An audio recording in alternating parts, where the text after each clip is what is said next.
Hi, I'm Kelsey Martin, a professor of biological chemistry and psychiatry at the David Geffen School of Medicine at UCLA. Over a century ago, the anatomist Ramon y Cajal used the Golgi staining method to visualize individual neurons in the brain and reveal the incredible complexity, polarity, and compartmentalization of neurons. Molecular biological tools have provided insights into many aspects of neuronal cell biology, including the spatial regulation of gene expression within individual neurons.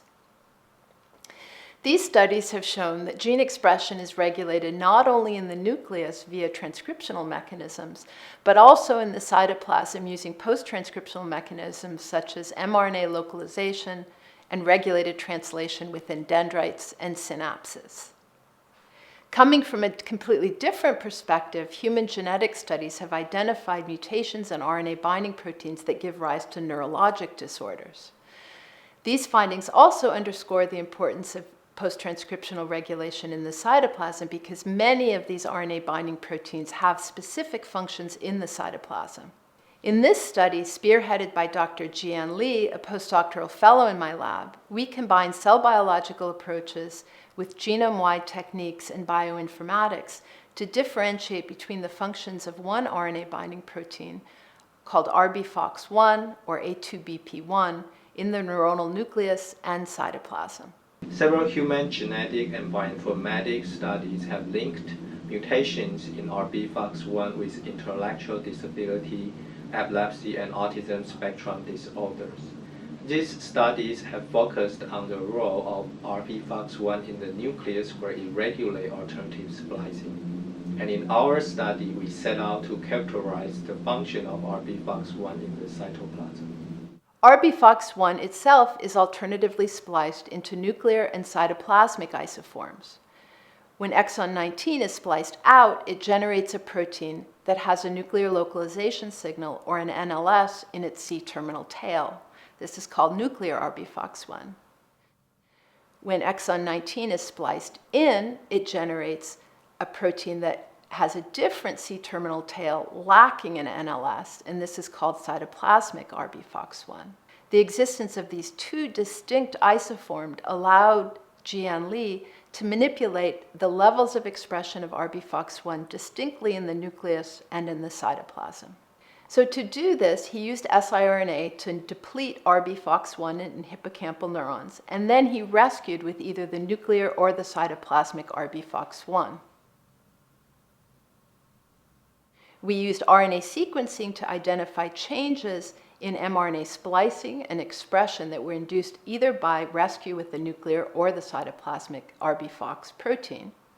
And we found that rescue with the nuclear Rbfox1, shown here in blue, had robust effects on alternative splicing, but much more modest effects on the expression or abundance of mRNAs. In contrast, rescue with the cytoplasmic Rbfox1 isoform, in violet, produced dramatic changes in mRNA expression, but only modest changes in splicing. To identify the mRNAs that were physically bound by Rbfox1 in the nucleus and the cytoplasm of neurons, Jian Li and Andrei Damyanov undertook individual nucleotide cross-linking immunoprecipitation assays, or iClip, in subcellular fractions from brain.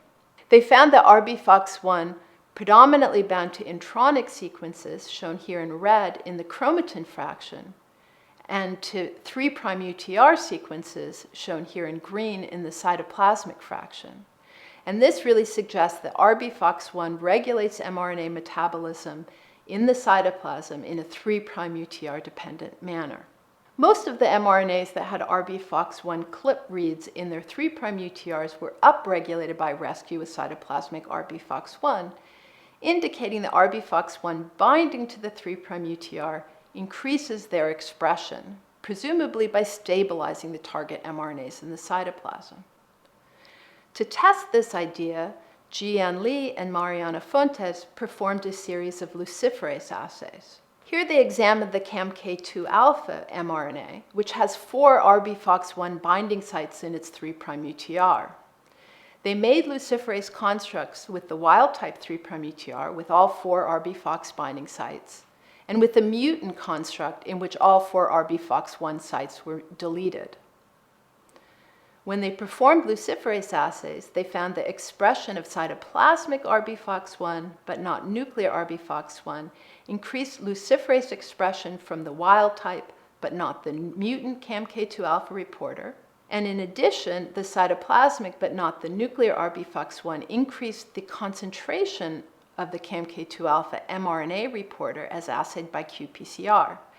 So this told us that cytoplasmic Rbfox1 increased the stability and perhaps the translation of its target mRNAs in the cytoplasm. We then used an intersectional approach in which we looked for genes that had conserved Rbfox1 binding sites in their 3' UTR, that were downregulated by knockdown of Rbfox1, and that were upregulated by rescue with the cytoplasmic form of Rbfox1. And this led to the identification of 109 high-confidence mRNA targets of cytoplasmic Rbfox1. Bioinformatic analysis revealed that nuclear and cytoplasmic Rbfox1 regulated distinct sets of mRNAs.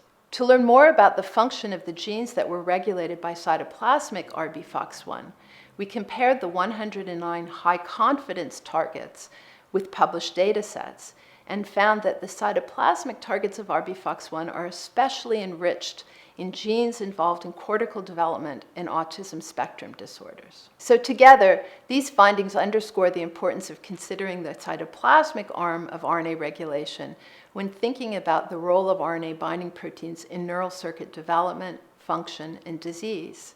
More specifically, we show that Rbfox1 regulates distinct genes in the nucleus, where it controls alternative splicing, and in the cytoplasm, where it controls RNA stability and perhaps translation. And the cytoplasmic targets of Rbfox1 are especially important to cortical development and autism spectrum disorders.